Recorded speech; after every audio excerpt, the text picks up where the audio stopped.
Sadek FARDC Abarundi Wazalendo FDLR bamaze guhaba ku buryo bukomeye cyane. Reka ngusuhuze nkwifuriza amahoro y'Imana ugomeje kubana na Rwanda 24 News TV, umuyoboro kugeza amakuru agezweho kandi amakuru abayisewe arimo avugwa ku mirongo y'imbere ku rugamba mu burasirazuba bwa Repubulika ya Demokarasi ya Kongo, ndetse nari gucaracara ku binyamakuru bigiye bitandukanye by'umwihariko ibikorera ku butaka bwa Repubulika ya Demokarasi ya Kongo, byaba ibyandika amaradiyo ndetse n'amateleviziyo, byose turabisesengura tukabyegeranya tukabikuzanira kuri uyu muyoboro ubukugeza amakuru kandi ku gihe na update na amateka byose tubikugezaho gatanu kuri gatanu.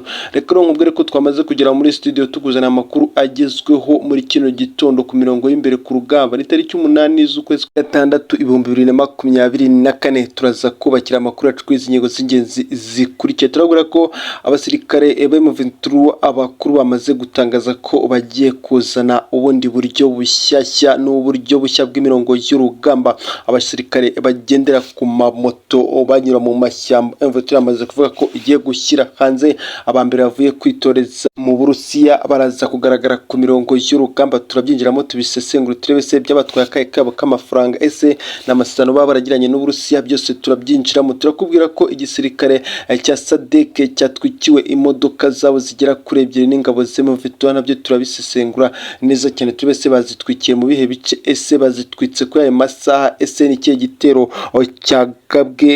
cyagabwe n'uruhe ruhande, nabyo turabisesengura ku buryo bukomeye cyane. Tunakubwira ko abajenerali ba FARDC wongeye gusaba guverinoma ko bayoboka inzira y'ibiganiro ko ngo bakomeje gutsindwa ari benshi cyane. Turabyinjiramo tubisesengure byose gatanu kuri gatanu. Reka mbaza gusaba gukanda subscribe kandi comment, like ndetse na share kugira ngo tugomeze kubana kuri uyu muyoboro mugari wa Rwanda 24 News TV, umuyoboro kugeza amakuru agezweho kandi amakuru abayisewe arimo avugwa mu burasirazuba bwa Repubulika ya Demokarasi ya Kongo. Reka n'ubundi twanzika n'inkuru ya mbere. N'abasirikare ba M23 bamaze gutangaza ko bagiye gukoreshwa ku mirongo y'urugamba mu burasirazuba bwa Repubulika ya Demokarasi ya Kongo.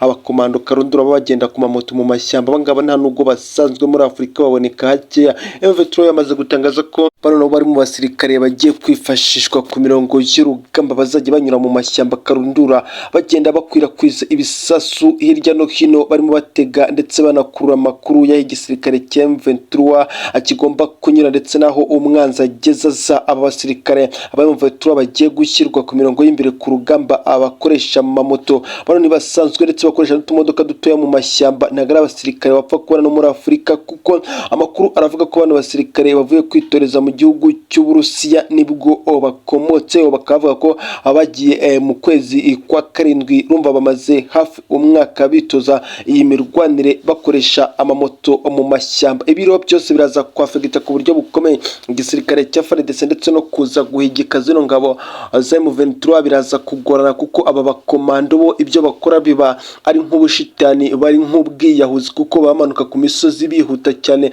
ku muvuduko uhambaye. Kuba ari kino gisirikare cya Repubulika ya Demokarasi ya Kongo aho cyawe no challenge byayigora cyane, noneho mu misozi karundura bano basirikare babihuta ku muvuduko uhambaye, kubarasa n'ibyapfa gukunda kireka ari sniper nawe ubisoberemo, kuko nabyo barabitozwa uburyo ki bagomba kwirinda ndetse bakanakumira uburyo ki sniper ashobora kubarasa bakata mu biti bihuta cyane bamanuka ku rutare ku buryo buteye ubwoba. Abasirikare bo bagera kuri 15 babanza kwikubitiro kuza gusohokana n'ino gisirikare cya M23, bano bose baraza kugaragara ku mirongo y'imbere ku rugamba mu minsi iraza kuza. Bikaba bivuzwe ko bano bakomando batwaye akayabo k'amafaranga agera ku bihumbi 500 by'amadolari y'Amerika kugira ngo bano bakomando banze kuba batozwa byose babimenyeretse baze gufasha kino gisirikare cya M23 n'impinduka zikomeretse n'iterambere ridasanzwe. Zino ngabo za M23 azishyize ku mirongo y'imbere ku rugamba, dore ko zino moto zanacometse amabunda agera kuri 2 abakoreshwa mu kurwana. Ibi byose rero bikagaragara ko kino gisirikare cya FARDC gikomeje guhura na challenge nyinshi ndetse no kubona udushya tugiye dukomeye turi gusogwa na zino ngabo za M23 ku rwego ruhambaye. Ibi byose M23 mirabikora mu rwego kugira ngo igomeze guhangana na kino gisirikare cya Repubulika ya Demokarasi ya Kongo, nacyo gikomeje kongera umubare w'ibitwaro karundura bari kuzana mu burasirazuba bwa Repubulika ya Demokarasi ya Kongo, dore ko bakameje bakavuga ko batazigira bava muri bino bice kugira ngo n'ubundi zino ntare za Sarambwe zive muri bino bice bizatwara igihe kitari gito kino gisirikare cya FARDC, ni mu gihe n'ubundi benshi babona ko izi ntare za Sarambwe zitazigera ziva muri bino bice bitewe n'intsinzi zikomeje kugenda azigaragaza hirya no hino. Ni intare za Sarambwe zikomeje kugenda ziba inyenyeri mu burasirazuba bwa Repubulika ya Demokarasi ya Kongo ndetse no mu karere k'ibiyaga bigari. Bamaze kumenya ko zino ntare za Sarambwe zidasukirwa bitewe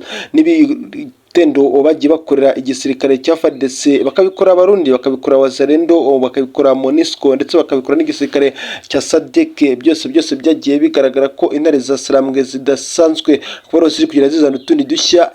byose ni intare za Sarambwe ndetse no gutegura ku mirongo y'urugamba mu rwego rwo kugira ngo bakomeze gukumira buno bwicanyi bukomeje gukorwa n'igisirikare cya Repubulika ya Demokarasi ya Kongo. Abakomando rero ba mbere baraza kugaragara ku mirongo y'urugamba, gusa bavuze ko atari bano gusa, hari n'abandi benshi bakomeza kugenda batozwa ndetse bazakomeza kugenda banohereza n'abandi hirya no hino kugenda batozwa, dore ko mu minsi yashize bakira bavuye gutozwa muri Leta Zunze Ubumwe za Amerika ndetse baza no kwakira bavuye gutozwa muri Israel. Kuri ubu ngubu abo Burusiya nibo bakurikiyeho baje kugaragara ku mirongo y'urugamba. Ibintu biraza guhindura isura, abana bakomando bakimara kwatsa moto zabo berekeje mu mashyamba guhangana n'igisirikare cya Repubulika ya Demokarasi ya Kongo. Ubwo bani bwinshi ku basirikare bato ba FARDC nyuma yo kwakira inkuru isa naho iteye ubwoba ku rwego ruhambaye. Ese baraza gucikira he zino ntare za Sarambwe ko zaje zije noneho umva ko igisirikare cya Repubulika ya Demokarasi ya Kongo kigenje kiraza gucikira bano bakomando mu mashyamba, abakomando karundura bakora ibidasanzwe mu kumanuka ndetse no kuzamuka imisozi ku mamoto,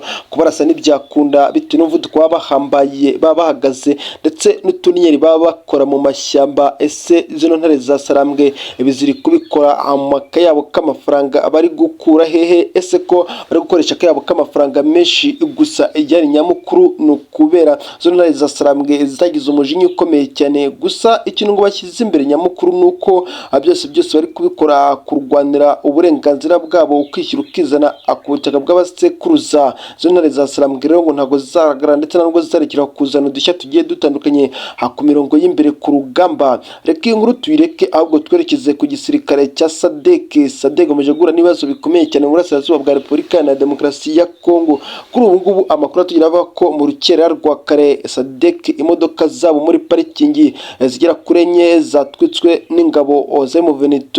Ibi byose SADC yabikorewe kubera amagambo imaze iminsi itangaza ndetse no kuvuga ko ishaka kwihumura ku ngabo za M23, kandi bakaba barabwiwe ko bitazakunda ubutaka bw'abasekuruza ntawe uza kubukiniramo. Aya magambo intare za Sarambwe ziyatangaza bitewe n'uko kino gisirikare cya SADC cyagiye gituruka mu bice bigiye bitandukanye, haba muri Tanzania, muri Malawi ndetse no muri Afurika y'Epfo. Intare za Sarambwe zikavuga ko ubutaka bw'abakurambere nta munyamahanga ukwiye kuza kubukiniramo, Kongo no kuburasa ubuhagazemo ari cyaha gikomeye gihanwa n'intare za Sarambwe. Bikavuga ko zino ntare za Sarambwe rero zikomeje kugenda zitanga isomo rikomeye cyane ku rwego ruhambaye kuri bano basirikare bagiye baturuka mu bice bigiye bitandukanye bya Afurika. Nabo bakomeje kugenda batsindwa ndetse n'amahanga akomeje kugenda abona ko izi ntare za Sarambwe zigoranye kandi zizakomeza no kugorana kino gisirikare cya Repubulika ya Demokarasi ya Kongo ndetse n'abambari bacyo. Ese amaherezo y'ibi byose ni ayahe?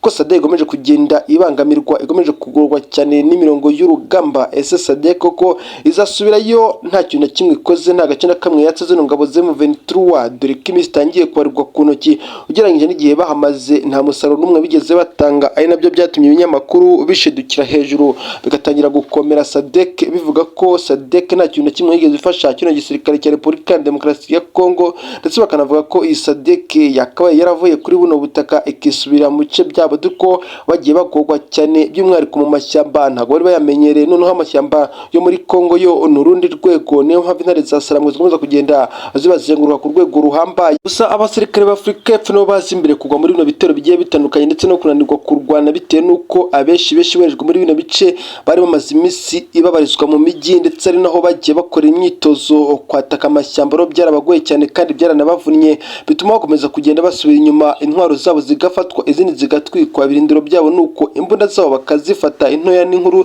imodoka za gisirikare zisanzwe zose M23 zitwika izindi kazikusanya. Reka inkuru tuyisoreze hano ahubwo twerekeze kuri bano bajinari ba FARDC bongeye gusaba guverinoma kuyoboka inzira y'ibiganiro. Ibi byose biraba kubera ubwoba bukomeye bano basirikare ba Repubulika Iharanira Demokarasi ya Kongo bafite, barimo bavuga ko bigoranye cyane kuba abagira byinshi bageraho. Izi ntare za Sarambwiro zikomeje no kugira zigaragaza zigaterwa kino gisirikare cya FARDC. Niyo mpamvu abajenerali bongeye gusaba guverinoma yabo ko bayoboka inzira y'ibiganiro. Ibi barabivuga mu gihe n'ubundi abajenerali bakuru bakomeje kugenda bagaragaza ubwoba bukomeye ndetse no kuba baragiranye amasezerano na Perezida Felix Antoine Tshisekedi Tshilombo yo kugira icyo bafata mu kwezi gushize bikaba byaranze. Niyo mpamvu bayobotse inzira yo kumusaba ko yayoboka inzira y'ibiganiro. Ese Tshisekedi arabyemera cyangwa se abajenerali nabo arabirenza nk'uko n'ubundi abandi agenda bagenza? Gusa abajenerali baragaragaza ko intare za Sarambwe zikomeje kugenda zibacanaho umuriro ku rwego ruhambaye. Rero n'ubundi ngushimire wowe twari tukomeje kubana amakuru yacu yagezweho muri ano masaha y'igitondo. Reka n'ubundi ngusabe gukanda subscribe, comment, like ndetse na share kugira ngo dukomeze kubana kuri uyu muyoboro mugari wa Rwanda 24 News TV, umuyoboro kugezaho amakuru abagezweho mu burasirazuba bwa Repubulika Iharanira Demokarasi ya Kongo ku mirongo y'imbere ku rugamba. Tukabagezaho ibikomeza gucicikana ku maradiyo, ibinyamakuru byandika ndetse n'amateleviziyo, by'umwihariko ibikorera ku butaka bwa Repubulika Iharanira Demokarasi ya Kongo.